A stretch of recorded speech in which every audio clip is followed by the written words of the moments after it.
आलापणो। मन जी तंदुरुस्ती ई सची तंदुरुस्ती आहे। जंहिंजो शरीर बलवान ऐं रुष्ट पुष्ट आहे, पर मन में बुरियूं वासनाऊं, बुरा वीचार, काम, क्रोध, लोभ, धिकार, बुछां, वेर, हिंसा, अभिमान, कपट, साड़ो, खुद गर्ज़ी वग़ैरह खोटा स्वभाव ऐं गंदा वीचार रहनि था, सो हरगिज़ तंदुरुस्त की न आहे। उन जे शरीर जी तंदुरुस्ती बि बिल्कुलु जल्दी चट थियण वारी आहे।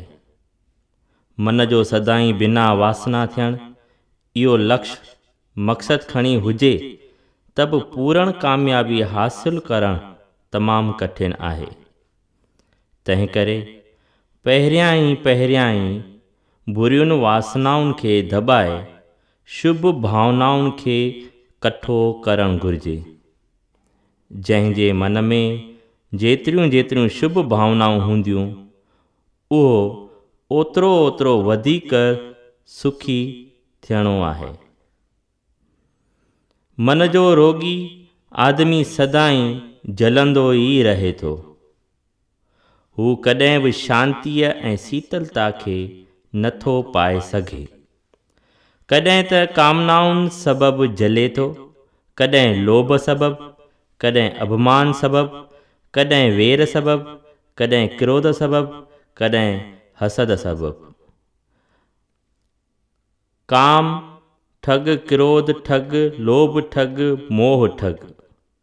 ठगनि जी नगरीअ में आहे जीव फसियो हीउ। सुंदर बि उहो आहे जंहिंजो हिरदो सुंदर आहे, जो शिकिल जो ॾाढो सुहिणो आहे, या जंहिंजे शरीर जे रंग ऐं चहिरे जी बनावट तमामु छिकींदड़ आहे, पर संदसि हिरदे में खोटा स्वभाव ऐं पाप भरियल आहिनि। अहिड़े गंदे हिरदे वारो मनुष्य बुछड़ो आहे। जीअं ई अहिड़े माण्हूअ जे हिरदे जा स्वभाव ॿाहिरि निकिरनि था, तीअं ई हू सभिनी जे निंदण योग बणिजी वञे थो। हिरदे खे शुद्ध करियो, हिक हिक विकार खे चूंडे चूंडे ॿाहिरि कढो ऐं सुठनि लछणनि खे ॻोल्हे हिरदे में धारियो त तव्हांजो हिरदो देवपुरी बणिजी वेंदो। देवता उहो आहे जंहिंजे हिरदे में दैवी गुण, सतोगुणी श्रेष्ठ स्वभाव भरियल आहिनि। न त देवता जी शिकिल जहिड़ो बि जे खणी को हुजे त बि हू दैत आहे। सॼे जगत में हिकिड़ो ई भॻवानु भरपूर आहे। जेको ब्राह्मण में आहे, उहो ई चंडाल में आहे। जो हाथीअ में आहे, उहो ई गऊ ख्वाह कुते में आहे। पर सभिनी जे वहिंवार में वॾो फ़र्क़ु आहे, ऐं इहो ॿाहिरियूं फ़र्क़ु कॾहिं बि मिटिजी नथो सघे। मगर हिन वॾे फ़र्क़ु हूंदे बि आत्मा करे अभेद हिकिड़ा ई आहे। अहिड़ीअ रीति भेद में अभेद करे ॾिसण खे गीता में भॻवानु ब्रह्म दर्शन, ईश्वर दर्शन ॿुधायो आहे। जेको इन्हीअ प्रकार हर हंधि ऐं हर वस्तुअ में ब्रह्म दर्शन करे थो, उहो ई आलापणे खे प्राप्त थिए थो, ऐं उहो ई भॻवान जो परम स्नेही मित्र आहे। असां सभिनी खे भॻवान जो भॻत बणिजणु घुरिजे।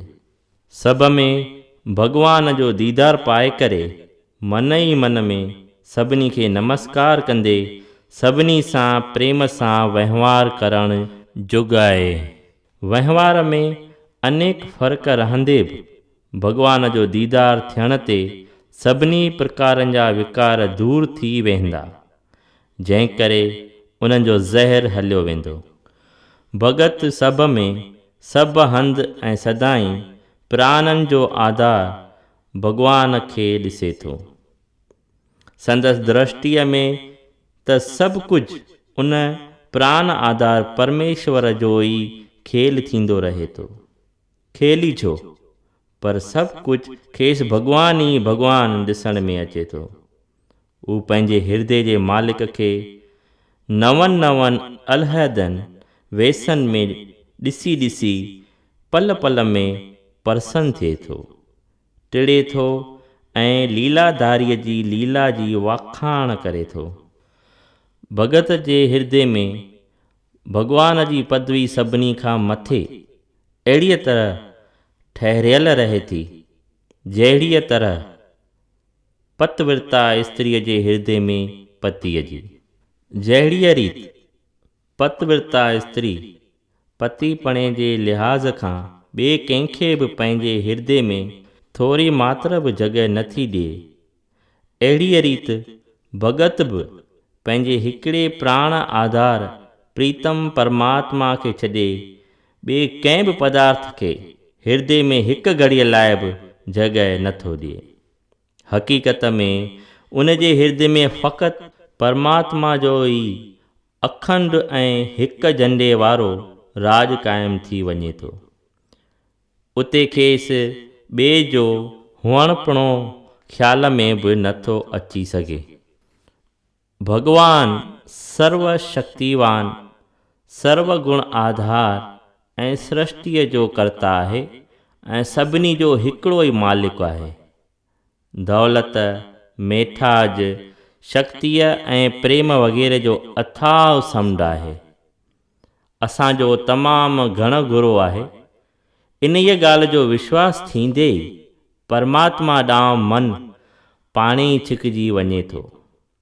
शास्त्रनि ऐं अनुभवी संतनि जी वाणीअ ते विश्वास रखी भॻवान खे मथे प्रकार सम्झणु घुरिजे। जॾहिं भॻवान जहिड़ो ऊच ॿियो को बि पदार्थ असांजे दृष्टिअ में न रहंदो, तॾहिं असांजो हिरदो भॻवान जे निवास जो आस्थान बणिजी पवंदो ऐं असांजो चित उन जे ई चितवन में लॻी वेंदो। जिन जे हिरदे में भॻवान जो गूढ़ो प्रभाव प्रगट थी वियो, जो भॻवान जो प्रेमी थी वियो, बसि उन जो ई जीवन सफल आहे। इन सचीअ सफलता जो लाॻापो दुनियावी शाहूकारीअ, वॾाईअ ऐं मान वग़ैरह सां को बि न आहे। जिन दुनियावी भोगनि में सभिनी खां वधीक सफलता प्राप्त कई आहे, अहिड़नि माण्हुनि जो जीवन फिज़ूल सम्झणु घुरिजे। हक़ीक़त में अभागा आहिनि उहे जिन जो मन भगवत प्रेम खां सुञो आहे। संसार खणी असांखे सफल जीवन वारो ऐं भाग वारो सम्झे बि, पर जेकॾहिं असांजे मन में अवगुण भरियल आहिनि, कामनाउनि रूपी अग्नि जली रही आहे ऐं अंदर में भगवत प्रेम रूपी अमृत जो वहिकिरो न वियो आहे, त पक ॼाणो त संसारी लोकनि जी सम्झ ग़लति आहे ऐं असांजो जीवन सचपच त निष्फल अजायो आहे।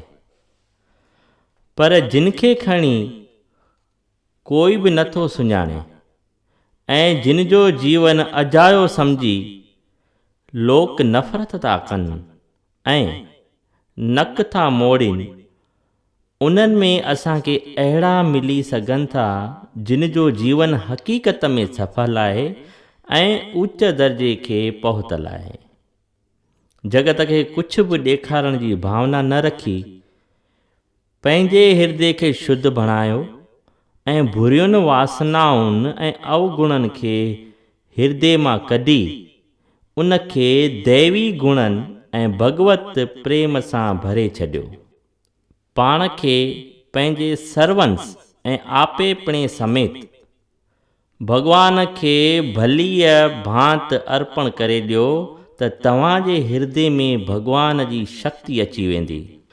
श्रद्धा सां उदम करियो, भॻवान जी कृपा थींदी त कुझु बि कठिन न आहे। विश्वास करियो, अव्हां खे अवसि सफलता मिलंदी ऐं तव्हीं हिन ई शरीर में आलापणे खे प्राप्त थी वेंदा।